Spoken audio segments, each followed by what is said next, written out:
You know, I used to love my life in Egypt, and I come back to England, and I just, why? Why, I would ask myself. And then this is where I began to ask this question.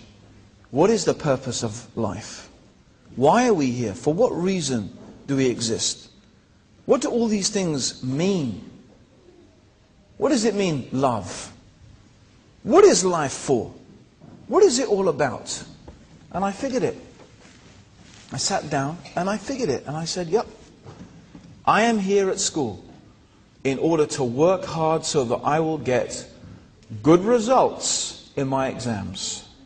So I can go to a good university, so I can get a good degree, so I can get a good job that will make me enough money so that when I get married and have kids, I can send them back to that same expensive public school, private school, and that they can work hard and get a good degree so that they can get a good job, so that when they have kids, they can earn enough money to send their kids back to that school, right? And then I thought about it. I thought, that's it. That's the purpose of life. That's what it's all for.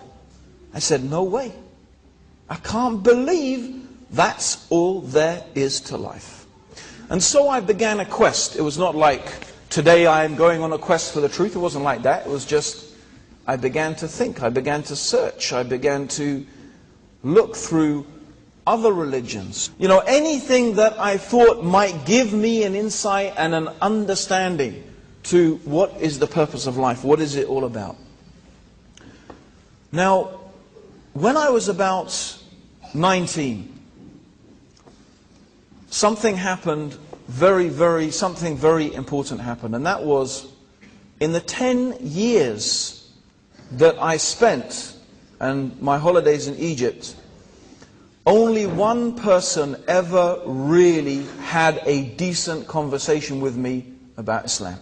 Now, I had many questions about Catholicism, but when it came to anyone challenging me, okay, or questioning me, I would vigorously defend. I would become a defender of the faith.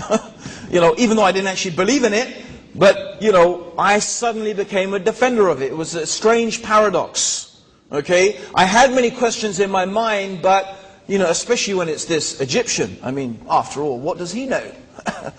I'm English. We used to rule these chaps not a few years ago. You know, after this conversation's been going on for about 40 minutes, he asks me a few simple questions, and they've stuck in my head until this day. He said, so you believe that Jesus is God? I said, yes. And he said, and you believe Jesus died on the cross? I said, yes. He said, so you believe God died? And when he said that, you know what? It was, if Mike Tyson had come and smacked me in the face with a fist, right? It wouldn't have had, I mean, I was absolutely flabbergasted. Because I suddenly realized the irrationality and the just, I have to say it, the foolishness of what I was believing. And inside myself, I said, of course I don't believe that God died. You can't kill God. And I realized that all these years I had been taught something. I had been indoctrinated with something. I had been taught this thing, and I always felt uncomfortable with it. But you know, it just took someone to spell it out for me in clear, simple terms. Look, if you believe this and you believe this, then you must believe that. And I realized that, no, I didn't believe that. But you know what? I wasn't going to admit that to him. I wasn't going to admit. I said, that's been very interesting, and I've got to go up to my cabin now, okay? Bye!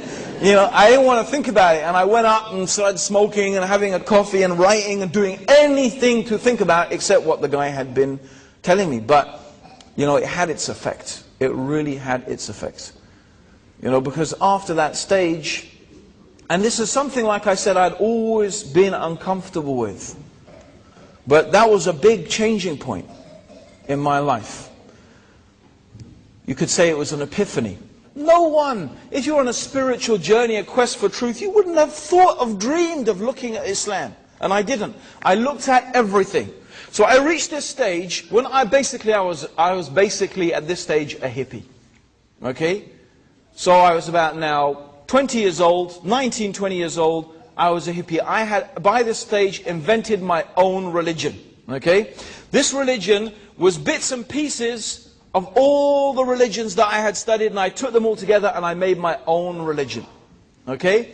And so therefore I started to develop this philosophy of my own religion, but it didn't take me long to figure that this was the worst bunch of rubbish that I'd ever come across. Right? I mean, of all the things I'd been through, it was the worst. And I said to myself, forget it. Forget religion, forget spirituality, forget all this stuff. Maybe there's no meaning to life. Maybe there's just nothing more to life than being rich. Maybe my problem is that I didn't have enough money. Now, to show you what I'm thinking of in terms of the money I thought I would need to make me happy, I'm thinking here yachts and private jets. That's the stage that I'm going to need to move up to, right? So you can imagine my lifestyle before that. Okay? So I'm thinking to myself, money. Okay, let's go back to money. How do I make lots of money with very little effort? Because who wants to work hard? Who wants to spend all their time working? You want money and then you want to enjoy that money. So less work, more money, that's what we need. Maximum enjoyment. So I thought to myself, let's make a study of this. Let's start thinking about people who have got money in the world. Okay? And let's think about how they got their money. So I started thinking. I started thinking about Britain. Okay, lots of money there. No problem. But too much work. What, the Industrial Revolution? Oh, no way, you know.